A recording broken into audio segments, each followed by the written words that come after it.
membahas salah satu keterampilan penting dalam proses konseling, yaitu keterampilan merespon konseling.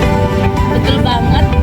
Dalam konseling itu cara konselor merespon ucapan dan perasaan konseling itu sangat berpengaruh terhadap suatu keberhasilan dalam proses konseling.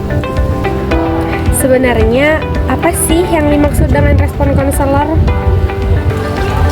Jadi yang dimaksud dengan respon konselor adalah keterampilan dasar yang digunakan untuk menanggapi apa yang disampaikan konseling, baik dalam bentuk verbal seperti ucapan maupun non-verbal, yaitu seperti anggukan, senyuman, atau kontak mata.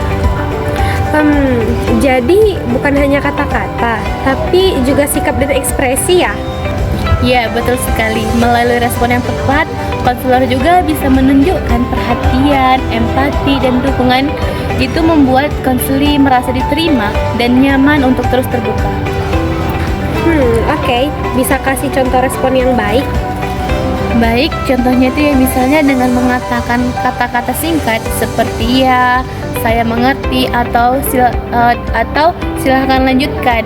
Selain itu, konselor juga bisa menunjukkan respon nonverbal seperti mengangguk, tersenyum, atau menjenongkan badan sedikit ke depan sebagai tanda perhatian.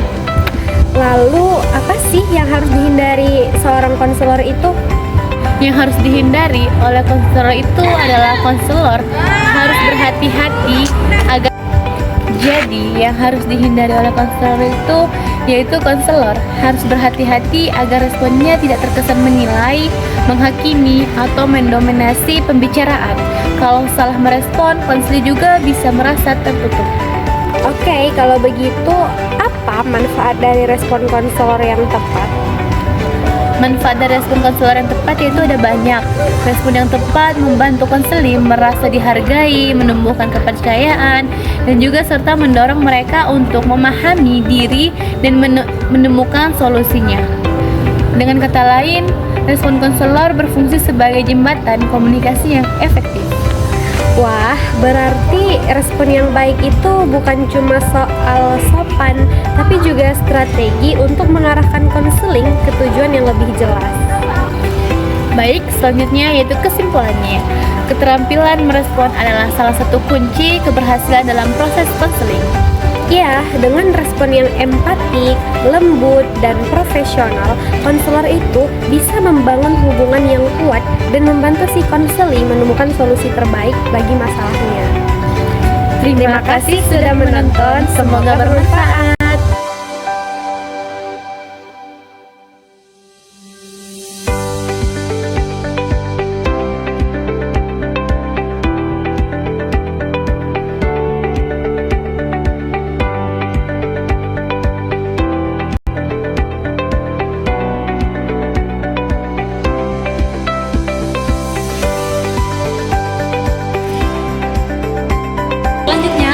Merespon konten kognitif.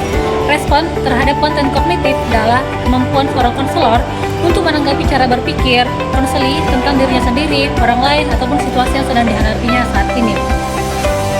Konselor berusaha memahami pikiran, keyakinan, ataupun penafsiran konseli terhadap suatu peristiwa tersebut, lalu membantu konseli menyadari pola pikiran keliru ataupun tidak realistis. Dalam proses ini, konselor tidak hanya mengulang ucapan konseli, akan tetapi juga mengajak konseli menilai logika, dampak dari pikirannya.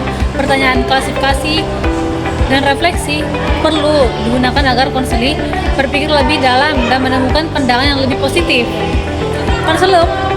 Konselor perlu berhati-hati membedakan antara fakta, opini, dan kesalahan berpikir tanpa langsung mengoreksi agar seorang konseli tetap merasa dihargai. Keterampilan ini penting untuk membantu konseli mengatasi masalah seperti stres, kecemasan, dan kurang percaya diri dengan menata ulang cara berpikirnya menjadi yang lebih rasional ataupun realistis. Jadi secara keseluruhan, respon terhadap konten kognitif membantu konseli lebih sadar terhadap proses berpikirnya dan mendorong perubahan positif dalam sikap serta perilaku. Sekian, terima kasih.